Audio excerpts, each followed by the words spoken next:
"Sir, we're receiving a transmission from the largest vessel," reported Officer Kim. Daeho nodded. "Put it through." The screen flickered, then showed a being with blue-tinted skin and eyes that seemed too large for its face. 4 arms moved in, careful patterns as it spoke. "I am High Commander Taewon of the Galactic Hegemony," the alien said, its words translated by Earth's computers. "Our empire spans 3,000 star systems. We have ruled the galaxy for 10,000 years."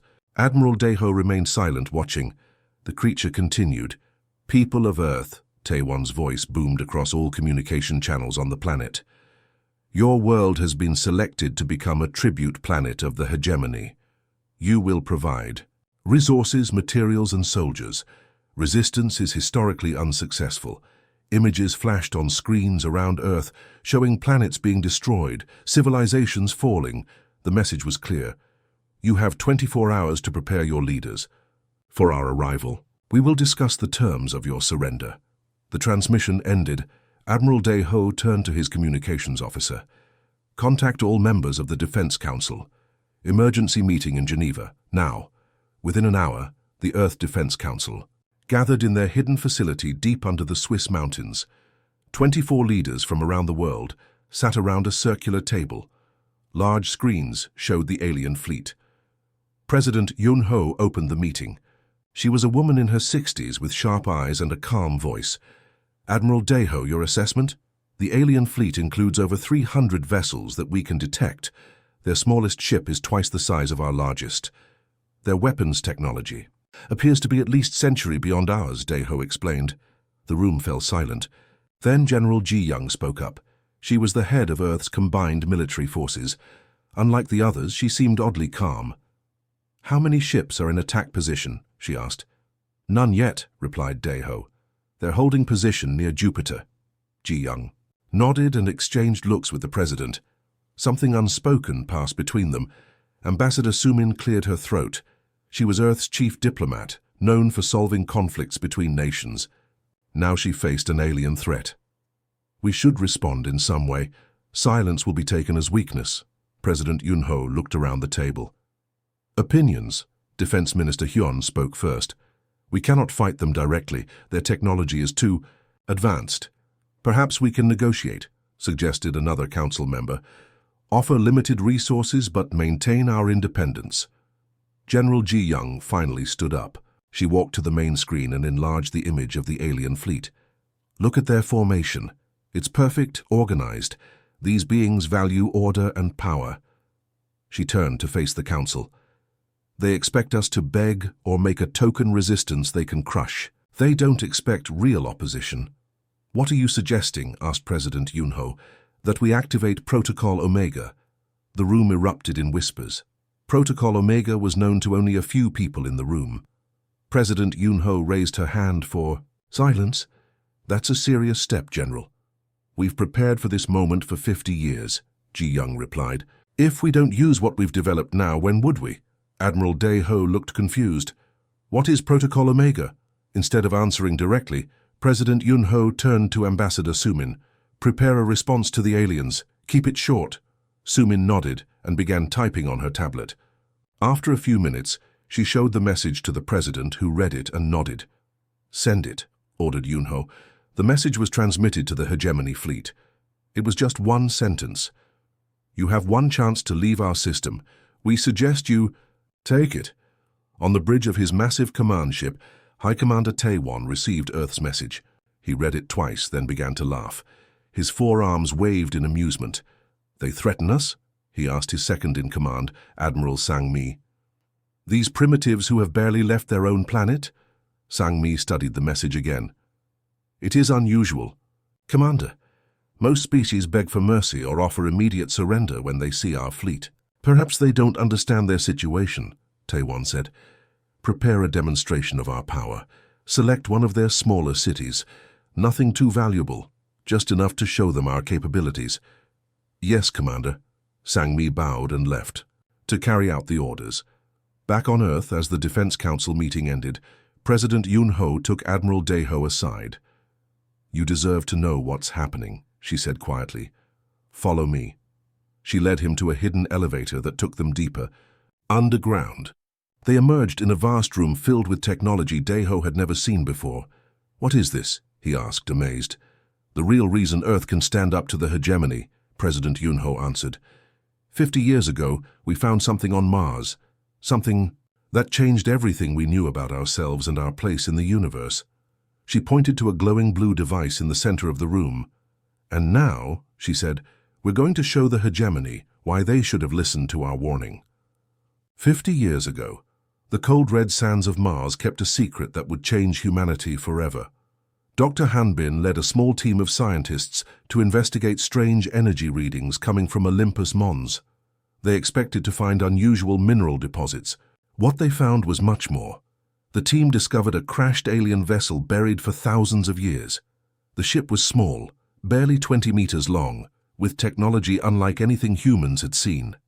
Most of the craft was damaged beyond repair, but the central control system remained intact. "Be careful," Dr. Hanbin told his team as they entered the alien craft. He was a thin man with careful hands and curious eyes. "Touch nothing until we document everything." For weeks they studied the ship without understanding how it worked. Then one day Dr. June accidentally touched a panel while not wearing his protective gloves. The ship's system suddenly lit up. "It's responding to him," shouted Dr. Hanbin, rushing to observe. Later tests showed something remarkable. The alien technology was designed to connect directly with the user's mind. And humans, it turned out, had neural patterns that matched the system perfectly. "It's as if this technology was made for us," Dr. Hanbin wrote in his classified report to Earth's leaders. Or perhaps, more worrying, we were made for it. The world's major powers agreed to keep the discovery secret. They formed the Neural Integration Project, hidden beneath the surface of multiple continents. The best scientists from every nation worked together, setting aside old conflicts for humanity's future. Year by year, they understood more. The alien technology allowed humans to connect their minds directly to machines. A pilot could fly a HFY spacecraft by thought alone, feeling as if the ship was their own body. A soldier could control dozens of combat drones simultaneously, directing them with the same ease as moving their own fingers. In an underground facility near Greenland, technicians prepared test pilot Song for her first neural link. "Remember, just relax your mind," said Chief Technician Yu. "Don't try to control the system, let it become part of you." Song nodded as they attached the neural interface to the base of her skull. When they activated the system, her eyes widened. I'll expand part 1 of the story to approximately 900 words in third-person style using simple English. No headings, just the narrative. The massive ships of the hegemony appeared suddenly at the edge of Earth's solar system. No one saw them coming.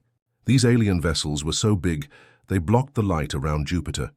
Their technology was far beyond anything humans had built in space. Admiral Daiho stood on the bridge of Earth's defense station.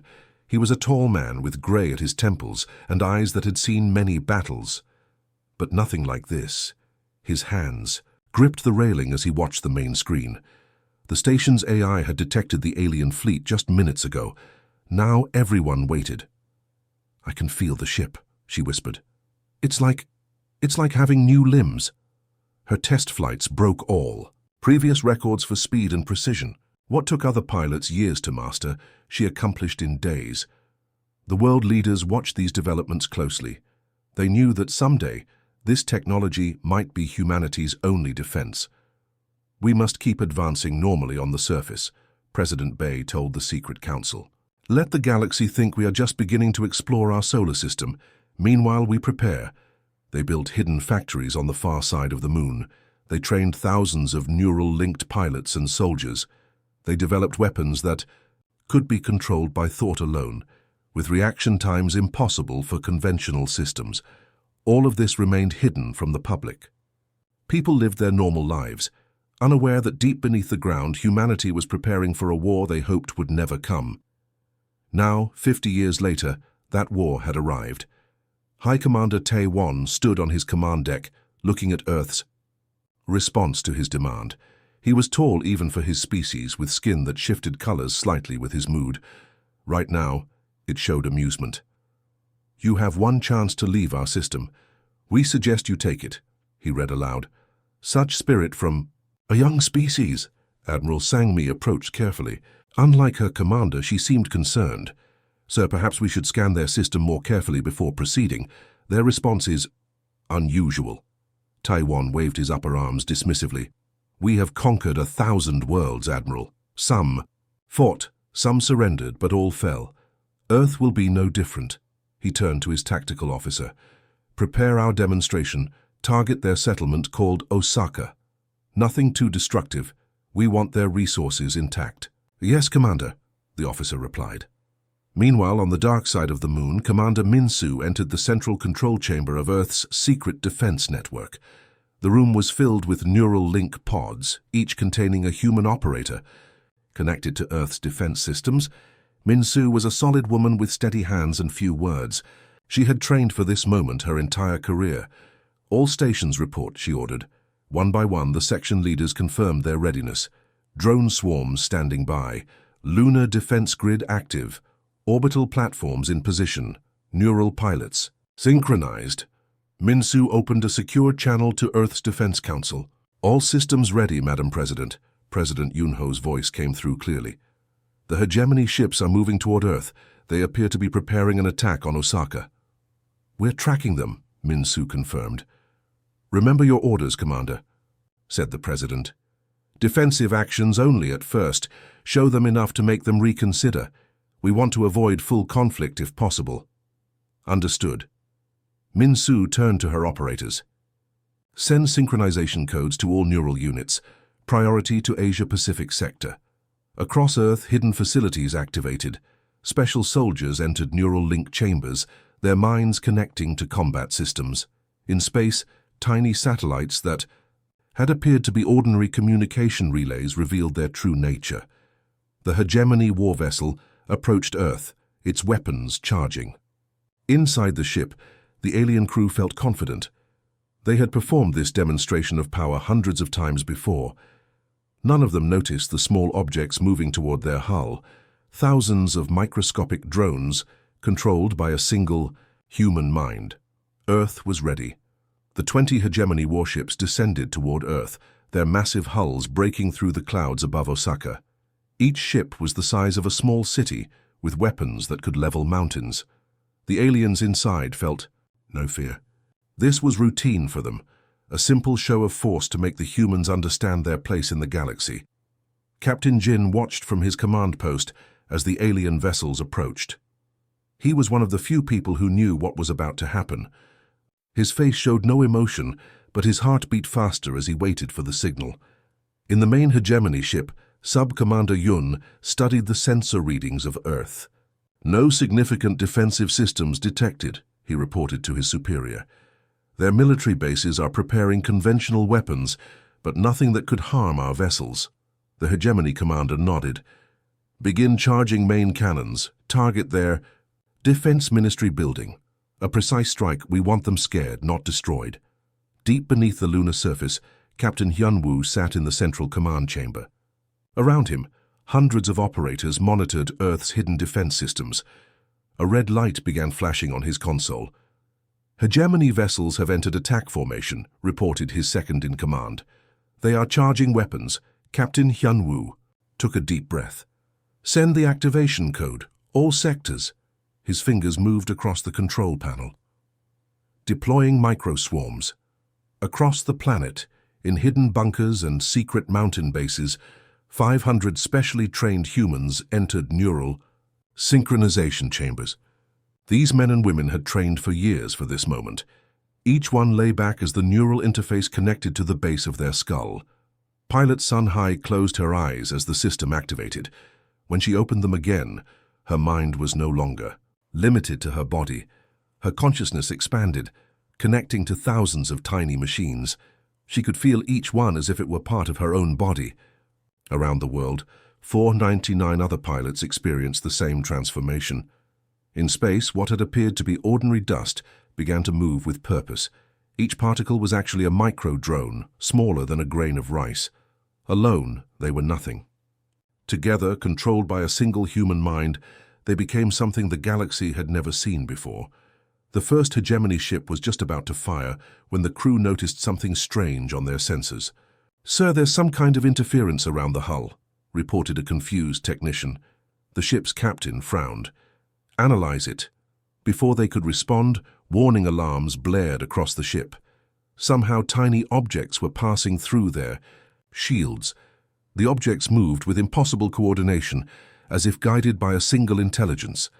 Inside the ship, critical systems began to fail. Power conduits were severed. Weapons systems shut down. Navigation controls went dark. The micro-drones worked with surgical precision, targeting exactly what would disable the ship without destroying it. Similar scenes played out across all 20 ships. The aliens tried to fight back, but their weapons were designed to hit large targets, not clouds of microscopic machines. It was like trying to swat a swarm of gnats with a sledgehammer. On the hegemony flagship, High Commander Tae-won watched in disbelief as 19 of his ships lost power and began falling from the sky. Emergency systems kept them from crashing, but they were completely disabled. "What is happening?" he demanded. "How is this possible?" His tactical officer struggled to explain. "Something is attacking our ships, tiny machines that can pass through our shields." "That's impossible," Tae-won shouted. "These humans are a primitive species. They have barely reached their own moon." Another officer spoke up. "Sir, we're detecting unusual energy signatures from Earth's moon, and similar patterns from multiple locations on the planet." Tae-won's skin turned dark with rage.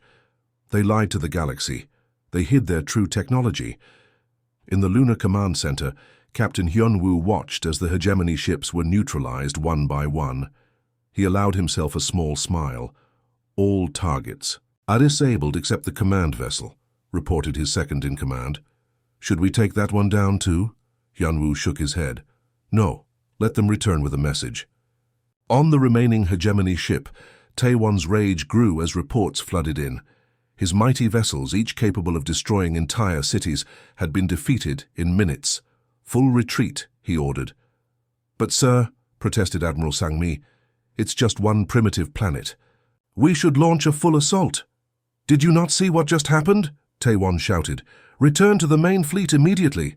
But as his ship turned to leave Earth's atmosphere, he slammed his fist on the command console. "Prepare all ships." "Full assault. These humans cannot have such technology. They must have stolen it. They cannot possibly control it effectively against our entire fleet." As the hegemony ship retreated to the safety of space, Tae-won's eyes narrowed. This was not over. The humans had surprised him once. It would not happen again. He did not realize that Earth had shown only a fraction of its true strength. High Commander Tae-won gathered his entire fleet. Over 2,000 ships filled the space near Jupiter. It was the largest battle group the hegemony had sent against a single world in 500 years. "The humans surprised us once," Tae-won told his commanders. "It will not happen again. We will attack with overwhelming force." Admiral Sang-mi studied the battle plans with concern. "Sir, perhaps we should analyze their technology further before attacking." "No," Tae-won said firmly. "We attack now, before they can prepare further defenses. Our standard formation has conquered 1,000 worlds. It will work here too." The massive fleet moved toward Earth in perfect order. 3 layers of battleships formed a sphere around smaller attack vessels. It was a formation designed to concentrate firepower while protecting vital ships. On Earth, President Yoon-ho called an emergency meeting with her military leaders. "The hegemony fleet is approaching," she said. "They've called in reinforcements. This will be a full invasion." General Ji-young nodded calmly. "It's time to reveal our true strength." President Yoon-ho looked at each person around the table. "Activate all defense systems. Launch the fleet." Across Earth, secret hangar doors opened in mountainsides. Beneath the oceans, hidden bases released. Sleek vessels unlike any spacecraft humans had publicly shown before. But the most impressive sight came from the dark side of the moon. Hundreds of ships emerged from hidden bases built over decades. These weren't ordinary vessels. Each contained neural-augmented humans who were connected directly to their ships. The pilots didn't use controls, they were the controls. The ship responded to their thoughts as if it were their own body. Captain Bora felt her consciousness, expand as she linked with her ship. The vessel was now an extension of herself. She could feel space around her, sense the movements of nearby ships as easily as feeling a breeze on her skin. "All neural link pilots report ready," she said through the communication system. Commander Minsu's voice came through clearly. "Engage the enemy. Remember your training. Be unpredictable." The Earth fleet moved toward the incoming hegemony armada. They didn't use any formation the aliens would recognize. Some ships flew alone, others in small groups that constantly changed position. The hegemony commanders were confused. "Their formation makes no sense," one reported to Taewon. "They're not following any standard combat doctrine." "It doesn't matter," Taewon replied. "Begin the attack." The hegemony ships fired their main weapons. Beams of energy and plasma torpedoes shot toward the Earth vessels. But something strange happened. The human ships moved in ways that should have been impossible, dodging attacks with perfect timing. Inside her ship, Captain Bo-Ra didn't need sensors to know where the enemy fire would go. She could feel it, predict it, move before the attack even began. All around her, other neural pilots did the same. The Earth fleet struck back. They didn't attack in waves or follow predictable patterns. Each ship chose its own targets, its own approach. Some went straight for the largest enemy vessels, others targeted support ships. Some focused on defense, protecting their fellow ships. Admiral Sang-mi watched in growing horror as the hegemony's careful formation began to fall apart. "They're adapting to our tactics," she reported to Taiwan. "Every time we change our approach, they counter it immediately." "Impossible," Taiwan muttered. "No species can react that quickly." But the evidence was clear on the tactical displays. Hegemony ships were falling one after another. Their rigid battle formations, designed to fight conventional enemies, couldn't handle the humans' unpredictable style. "Launch the vanguard units," ordered Commander Minsu from Lunar Command. From the moon's surface, 5 special ships emerged. They looked different from the others, sleeker, faster, with a faint blue glow surrounding their hulls. These were the pride of Earth's defense program, ships with fully integrated human consciousness. Captain Ju-won no longer felt like a human controlling a ship. He was the ship. Every system, every weapon, every movement was as natural to him as breathing. His human mind provided creativity and intuition. The ship's systems provided speed and precision. Together, they were something entirely new. The 5 Vanguard ships moved with impossible speed through the hegemony fleet. They didn't fly like machines. They moved like living things, flowing through space with grace and purpose. High Commander Taewon watched in horror as his carefully organized fleet fell into chaos. Battleships that had survived 100 conflicts were being systematically disabled. The Vanguard ships seemed to anticipate every move his commanders made. "Order all ships to focus fire on those 5 vessels," he commanded desperately. But the Vanguard ships were too fast, too unpredictable. When the hegemony forces concentrated on one area, the other Earth vessels struck elsewhere. When they spread their defenses thin, the Vanguard ships punched through. "Sir," Admiral Sang-mi's voice was filled with disbelief, "we've lost 40% of our fleet." Taewon couldn't believe what he was seeing. His invincible armada was crumbling before what should have been easy prey. No species in the history of the hegemony had ever shown such capability. "How?" he demanded. "How are they doing this?" Admiral Sang-mi had no answer. The humans were fighting in a way no one had seen before. They weren't just using advanced technology. They were using it in ways that seemed impossible. As another battle group fell to the humans' attack, Taewon realized a terrible truth. Earth wasn't just defending itself. It was winning. "High Commander." Taewon stood on the bridge of his flagship, watching as his once mighty fleet fell apart around him. More than half of his ships were already destroyed or disabled. The rest were in retreat, their perfect formations broken. "This cannot be happening," he whispered. His 4 hands trembled as he gripped the command rail. Admiral Sang-mi approached him. Her uniform was torn and her face showed signs of injury from when their ship had been hit. "Sir, we must leave now," she said urgently. "The humans are targeting our command systems. We cannot win this battle." Taewon's skin darkened with rage and shame. In 10,000 years, the hegemony had never retreated in defeat. But there was no choice. "Prepare my flagship for emergency translation," he ordered. "The Council must be warned about this species." The massive ship's engines powered up, preparing to jump to faster-than-light travel. On the view screens, Taewon could see the strange human vessels still attacking his fleet. They moved like no ships he had ever seen, as if they were alive. "Translation drive at 70%, reported an officer. Suddenly, alarms blared throughout the ship.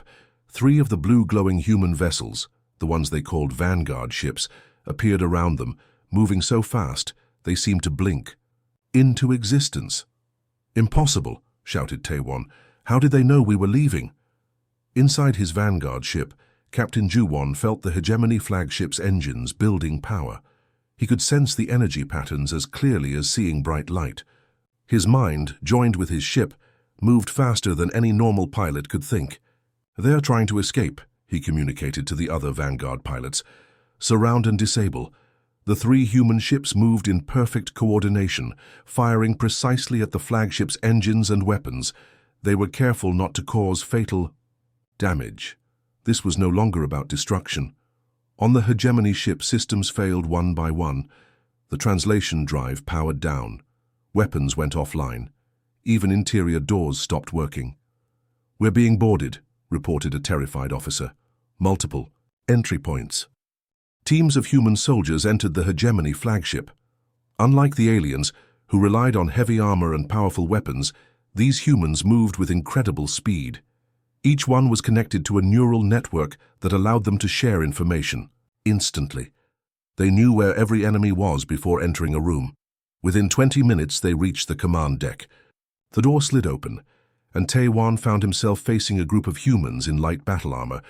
They moved with perfect coordination, securing the room with minimal force. Most of the alien crew surrendered immediately. Admiral Sang-mi reached for her weapon, but Taewon stopped her. "No," he said quietly. "It's over." An hour later, Ambassador Sumin arrived on the captured flagship. She was accompanied by General Ji Young and a small security team. The ambassador wore formal diplomatic clothes, showing respect even in victory. High Commander Taewon was waiting in what had been his private meeting room. His skin had turned a pale gray, the color of defeat in his species. "Ambassador," he said stiffly, "have you come to discuss terms of surrender?" Sumin sat across from him. "Not surrender. Understanding." She placed a small device on the table. It projected images of Earth, its oceans, mountains, cities, and people. "We never wanted war," she explained calmly, "but we will not be subjugated. Evolution on Earth created minds unlike any you've encountered. Adaptable, creative, relentless, when threatened." "How?" asked Taewon. "How did a primitive world develop such technology?" General Ji Young stepped forward. "We found a crashed ship on Mars 50 years ago. The neural interface technology matched perfectly with human minds. It's as if we were made for each other." "Impossible," Taewon whispered. "That technology was lost thousands of years ago. The old ones took it when they left the galaxy."